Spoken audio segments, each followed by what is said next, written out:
Hello, कैसे हो? आज हमारा संडे स्कूल सिलेबस 16। वाह, हमने काफी सारा संडे स्कूल सिलेबस अभी तक कंप्लीट कर लिया। 15 तक एक छोटा सा रिकैप देख लेंगे हम लोग। चलिए,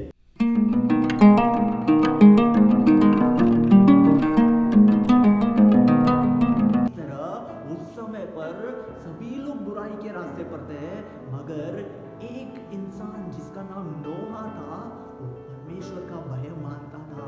इसलिए परमेश्वर का बड़ा अनुग्रह उस नोहा के ऊपर था। इस दौरान वो और भी परमेश्वर के बारे में जानने लगे, खुदा यीशु मसीह के बारे में जानने लगे, उनके अंदर वचन के बारे में वो पढ़ने लगे। कई सारे लोग उनको सुसमाचार बताने लगे कि बाइबल में क्या लिखा है करके।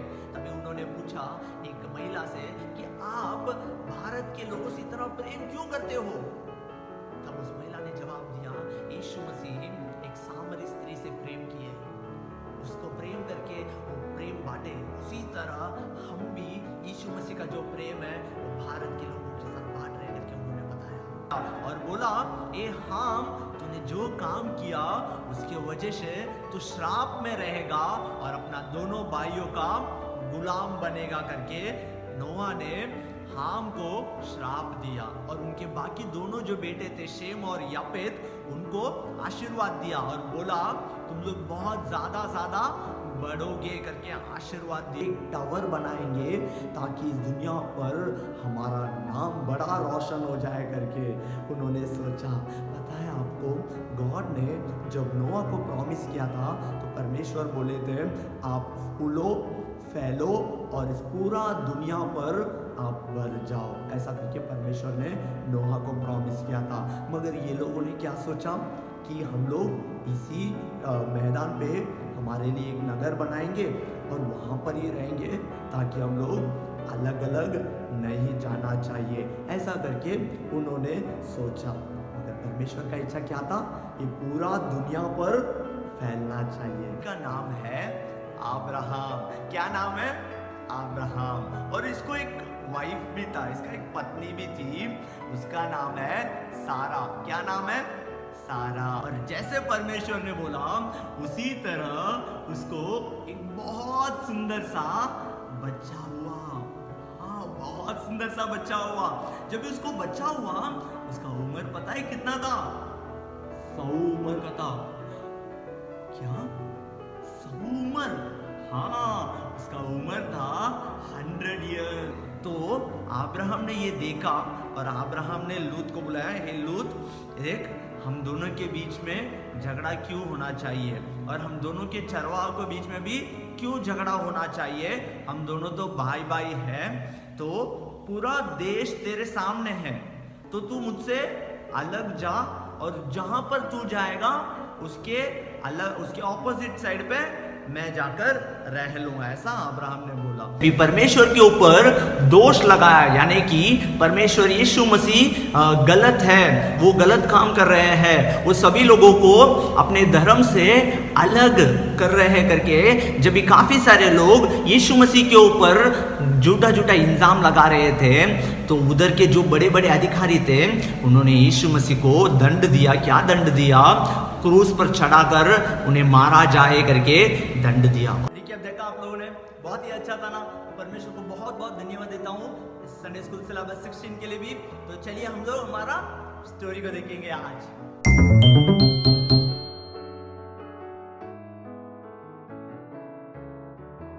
पिछला हफ्ता हमने क्या स्टोरी देखा था?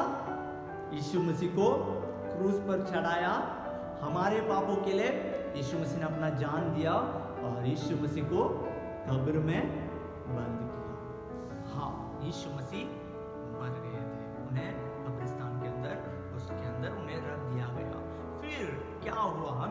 यीशु मसीह तो मर गए, शैतान तो सोचा यीशु मसीह को हमने मार दिया, अभी यीशु मसीह जिंदा नहीं आएंगे करके शैतान सोच रहा था और काफी सारे लोग सोच रहे थे। मगर ठीक यीशु मसीह जिस दिन मरे, उसके तीसरा दिन, जो कहला जाता है हफ्ता का पहला दिन, जिसे आज रविवार हम लोग कहते हैं, उस रविवार के दिन एक बड़ा सा भूकंप जैसा हुआ। पूरा दुनिया, पूरा पृथ्वी एक भूकंप से हिल गया और एक बड़ा स्वर्गदूत जो बहुत ही सफेद था, उसका चेहरा, उसका अपीयरेंस बहुत ही एकदम लाइट के जैसे था, रोशनी, वो आया ऊपर से और उसने यीशु मसीह को जिस कब्र के अंदर रखा था उसका पत्थर को उसने निकाल दिया।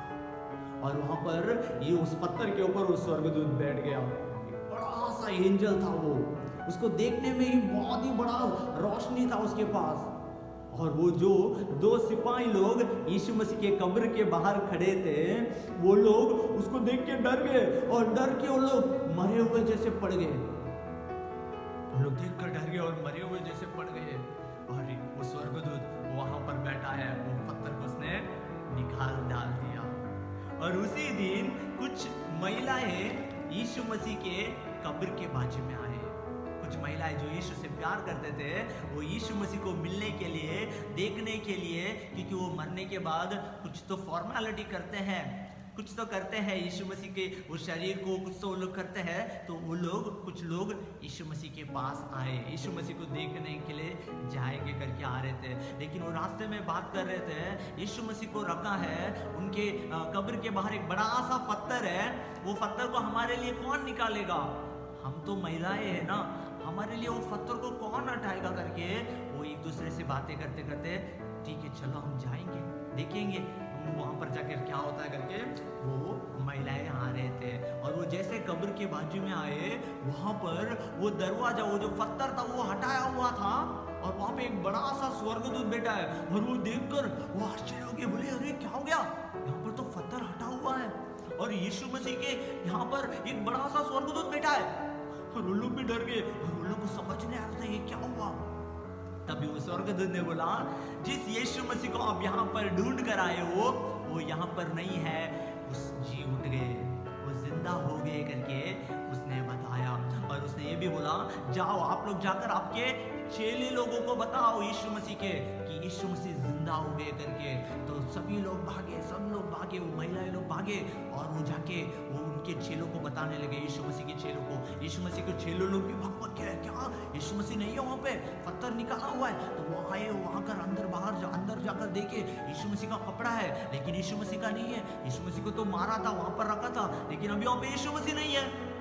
ऐसा करके वो देखकर वो भी सोच रहा है यीशु मसीह तो यहाँ पर नहीं है, शायद किधर और लेके चला गया होगा या कोई उठाकर चला गया होगा, चोरी कर लिया होगा। और वो भी शॉक थे, वो भी कंफ्यूज है और वो भी वहां से निकले। उस समय में जो महिलाएं थे उसमें से एक महिला थी जिसका नाम मरियम था। मरियम यीशु से बहुत प्यार करती थी, बहुत प्यार करती थी। और वो उसी कब्र के बाजू पर बड़ी रो के रो रही है, यीशु मसीह आप कहाँ हो, ऐसा करके वो रो रही है, यीशु मसीह आप कहाँ हो करके रो रही है। और वहाँ पे ठीक उसके सामने यीशु मसीह आए और बोले, हे स्त्री तू क्यों रो रही है? और वो मरियम ने यीशु को पहचाना नहीं। वो बोला, मेरा जो यीशु मसीह है उनको यहाँ पर रखा था लेकिन अभी वो यहाँ पर नहीं है, उन्हें उठा कर लेके चला गया कोई तो, और मुझे पता नहीं कौन लेकर गया। क्या आपको पता है क्या? मुझे बताओ ना, मुझे यीशु मसीह को मिलना है करके वो रोते रोते यीशु मसीह को पूछे। तब यीशु मसीह ने उसका नाम लिया, हे मरियम, ऐसा करके। तो वो बोली, स्वामी आप? जब यीशु मसीह ने उसका नाम लेकर पुकारा तभी उसको पता चला, अरे ये तो यीशु मसीह का आवाज है, ये तो यीशु मसीह मुझे बुलाते हैं ऐसा। तो उसने बोला, यीशु मसीह आप हो करके वो छूने के लिए गई। तब यीशु ने बोला, मुझे मत छू, अभी मुझे मत छू, तो जा हमारे सभी चेले लोगों को, भाई लोगों को बता कि मैं जिंदा उठा हूँ। और वो भी बहुत खुश हो गई और वो जाकर सबको बताने लगी। और सभी लोग एक कमरे के अंदर थे और सभी लोग जब वो कमरे के अंदर थे, यीशु मसीह उस कमरे के अंदर ठीक आए। यीशु मसीह उस कमरे के अंदर आए, आप लोगों को शांति हो, मैं जी उठा हूँ, ऐसा करके यीशु मसीह उनके सामने आकर रुके। और सब लोग बहुत ही खुश हो गए। यीशु मसीह हमारे पापों के लिए मरे और उन्हें गाड़ा गया, लेकिन तीसरे दिन के बाद वो जिंदा हुए। यीशु मसीह मृत्यु को भी जीत लिए। यीशु मसीह को कोई नहीं रोक सकता, चाहे मृत्यु हो या कब्र के बाहर का वो बड़ा सा पत्थर यीशु मसीह को रोक नहीं पाया और शैतान भी यीशु मसीह को रोक नहीं पाया। यीशु मसीह जी उठे हमारे लिए, बहुत ही खुशी की बात है, आनंद की बात है। यीशु मसीह मरे हमारे पापों के लिए और वो जी उठे हमें स्वर्ग राज्य देने के लिए। तो बच्चों याद रखना, यीशु मसीह हमारे लिए जिंदा भी उठे और वो हमारे लिए हमेशा तैयार रहेंगे, आज भी वो जिंदा है। तो इसे आप लोग याद रखना। अभी हम लोग एक छोटा सा वचन देखेंगे।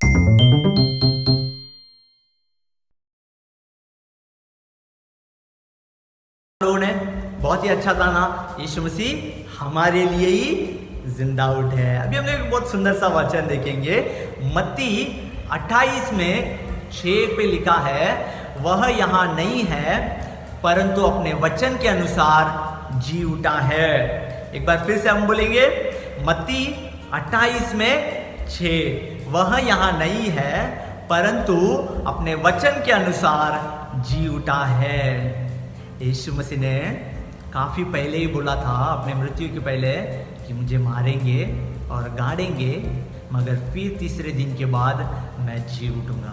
यीशु मसीह ने खुद अपने मुंह से बोला था और उसी वचन के अनुसार यीशु मसीह जिंदा भी उठे हैं। किसके लिए जिंदा उठे हैं? हमारे लिए ना, हमारे लिए। शैतान को हरा कर यीशु मसीह हमारे लिए जिंदा उठे हैं। एक बार फिर इस वचन को बोलेंगे हम लोग, मत्ती 28 में 6, वह यहाँ नहीं है परंतु अपने वचन के अनुसार जी उठा है। ओके बच्चों, याद रखना, यीशु मसीह हमारे लिए जिंदा उठे, मृत्यु को उन्होंने हराया, शैतान को उन्होंने हराया, हमारे सारे पापों को मिटाकर यीशु मसीह फिर से जिंदा उठे और वो आज भी जिंदा खुदा है हमारे लिए। ठीक है, इसको आप लोग याद रखना।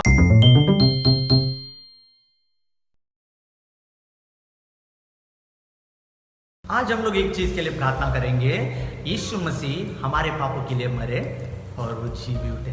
जो यीशु मसीह जिंदा हुए वो खुशी की बात है, वो बहुत ही आनंद की बात है कि यीशु मसीह आज भी जिंदा है।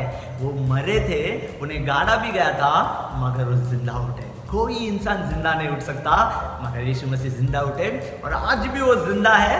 तो इसके लिए हम लोग यीशु मसीह को आज ये बोलकर प्रार्थना करेंगे, यीशु मसीह आपने हमें सुरक्षित रखा है, उसके लिए धन्यवाद। आपने हमारी सारी जरूरतों को पूरा किया है, उसके लिए धन्यवाद। आपने हमें अच्छा ताकत दिया है, उसके लिए धन्यवाद। आज हम लोग यीशु मसीह को धन्यवाद बोल के प्रार्थना करेंगे। तो चलो बच्चों, हम लोग हाथ जोड़ेंगे और अपने आंखें बंद करेंगे, प्रार्थना करेंगे।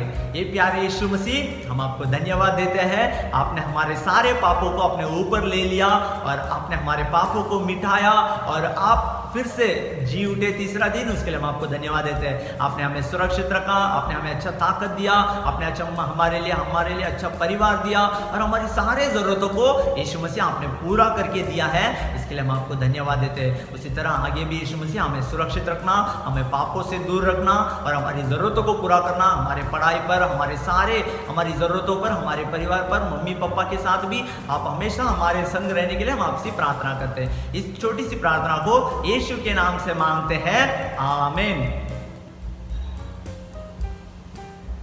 ओके, आप लोगों ने देखा संडे स्कूल सिलेबस अच्छा लगा?